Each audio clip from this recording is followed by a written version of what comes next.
Why did the prosecutor in the Trayvon Martin case lose this case? Or not why, but how? How did a prosecutor lose this case?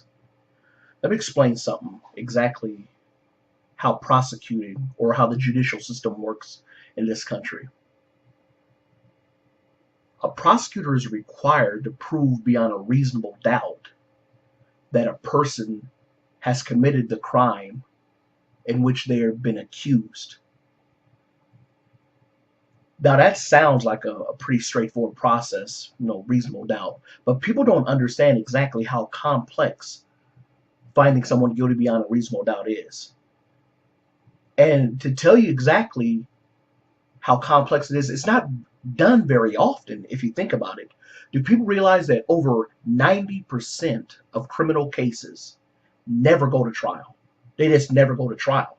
So there's not really a lot of information, especially nowadays, on how often people are found guilty beyond a reasonable doubt, because we just never test it. Only 10% of cases make it to trial, less than 10%. So we never really get to that point where we can test how hard it is to find someone guilty beyond a reasonable doubt.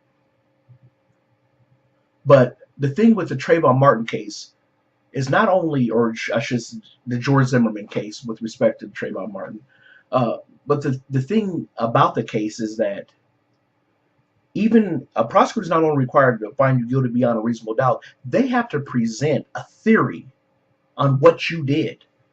They have to present an idea to the jury, to a story about what this defendant did, and this is why we're here today. And that story has to show that that defendant did something that's illegal, and they got to show it beyond a reasonable doubt.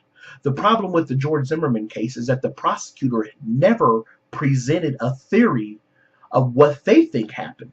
They called George Zimmerman a liar, which is okay because it sounds like he lied about a whole bunch of stuff. But the where the issues mattered, where it came in, where it was really important, they didn't question his story. Or when they did question his story, they said it was outrageous, but then they didn't present an alternative to that story. They told the jury, you know in your heart, just think about it. That's not guilty beyond a reasonable doubt then. Because you can't even come up with a story. You can't even explain it.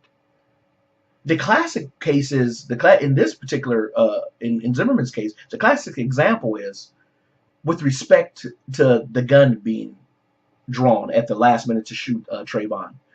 Think about what Zimmerman says, because I've tried this on people, just to see what Zimmerman was talking about. If you know someone, have someone lay down on the ground. You get up by their, you put your knees up under their forearms while they're laying flat on the ground, and you're going to find out the person behind you, up under you, is not going to be able to reach behind, up under, in his back and grab it. You're just not going to be able to reach. Not only that, you who are on top are not going to be able to see anything behind you. You're not going to be able to see what he's doing back there. So his story was outrageous. But but you not only have to present to the jury that the story is outrageous, you have to present an alternative story to them. And that's something that the prosecutor never did. We know that he shot Trayvon. If you're saying he didn't get the gun out at that time, when are you saying he got the gun out? The prosecutor never said. They just said, well, he didn't do it that way. Couldn't have done it that way. Even if you go with his story that I think the prosecutor tried to present stuff like, well, there was a break in the fight where he was able to, like when Trayvon backed up a little bit, that's when he heard him grab the gun. Even in that instant, why is it unreasonable to say that that man didn't fear that Trayvon was going to kill him? That means you're giving him all the other stuff. You're giving him that. That's where your problem is. That's where your major problem is. Why? Here's my question. Why couldn't the prosecutor present this theory? After Zimmerman walked towards the street part of the T, and he's walking back. And let's say Trayvon did see him. Let's give it to Zimmerman. This is how you win these kind of cases. Give it to Zimmerman. Give almost everything he says. Even give it to his witnesses, John Good. This is how you make Zimmerman's witnesses work against him and make Zimmerman's own statements work against him. Trayvon confronts him. Hey, man, why are you following me? Zimmerman says whatever, like, what are you doing around here? Like, man, you need to quit following me. And at this point, according to Zimmerman, he's reaching for his cell phone or something. And that's when Trayvon hits him.